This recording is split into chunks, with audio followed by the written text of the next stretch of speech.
Hai semuanya, kali ini kita akan membahas pemutusan hubungan kerja karena pandemi COVID-19.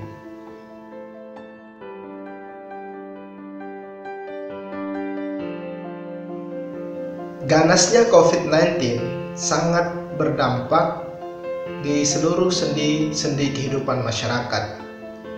Salah satu sektor yang sangat merasakan ganasnya COVID-19 ini adalah sektor korporasi.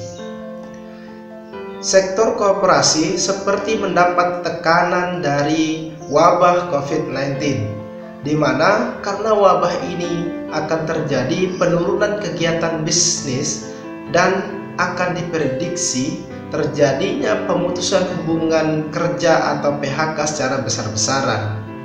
Posisi pengusaha dalam hal ini sangat dilematis. Di sisi lain, dia memiliki tanggung jawab besar terhadap kelangsungan operasional perusahaannya beserta buruh-buruh yang bekerja di perusahaan itu sendiri.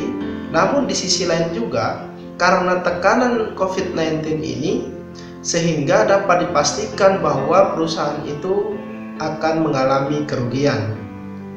Sehingga PHK merupakan suatu langkah untuk mengatasi atau menekan defisit keuangan perusahaan.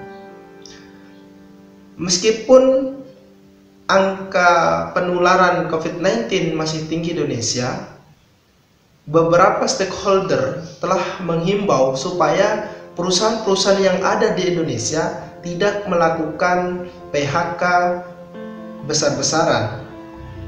Salah satunya adalah pemerintah melalui Menteri Ketenagakerjaan telah mengeluarkan surat edaran untuk bagaimana menanggulangi penyebaran COVID-19 dan cara pengupahan dan kelangsungan kegiatan usaha bagi korporasi.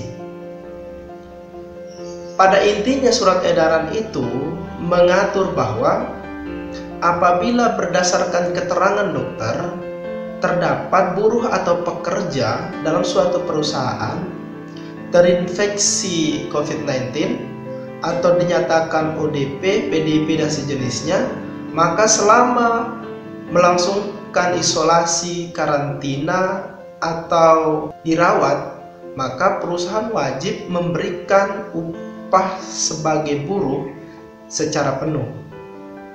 Nah, apabila terdapat suatu perusahaan terdampak karena kebijakan pemerintah sehingga adanya pembatasan kegiatan usaha, maka perusahaan dihimbau untuk melakukan perundingan dengan pekerjanya atau buruhnya mengenai besaran upah yang akan dibayar dan cara pengupahannya.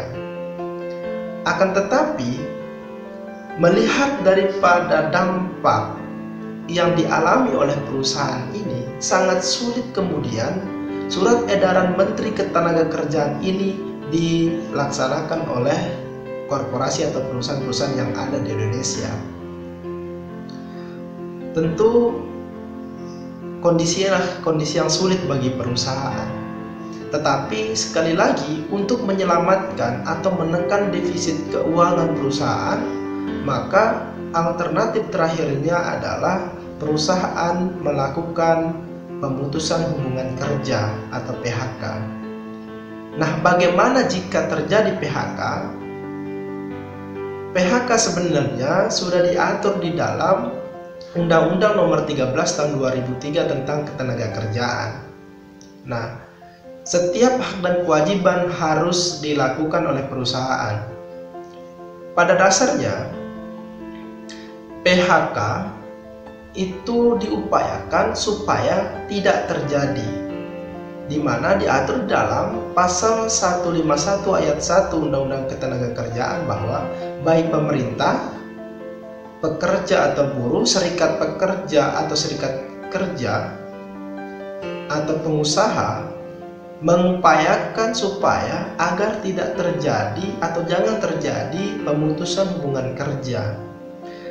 Namun, apabila telah mengupayakan dan melakukan segala hal, tetapi PHK tidak dapat dihindari, maka pengusaha wajib atau harus mengajak pekerja atau serikat pekerja atau serikat buruh melakukan perundingan.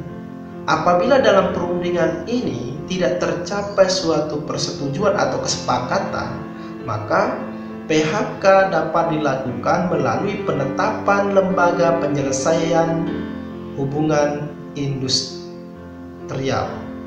Apabila PHK tidak melalui atau tanpa penetapan lembaga penyelesaian perselisihan hubungan industrial, maka PHK itu dianggap batal demi hukum. Tetapi jika kemudian sudah sesuai prosedurnya, PHK dapat dilakukan, namun perusahaan memiliki kewajiban untuk melakukan pembayaran pesangon terhadap buruh atau pekerja yang terkena PHK tersebut. Pesangon merupakan sesuatu yang wajib dilakukan oleh perusahaan karena itu merupakan hak bagi pekerja atau buruh yang di PHK. Mungkin itu yang bisa saya sampaikan. Semoga bermanfaat. Salam dan selamat berbahagia.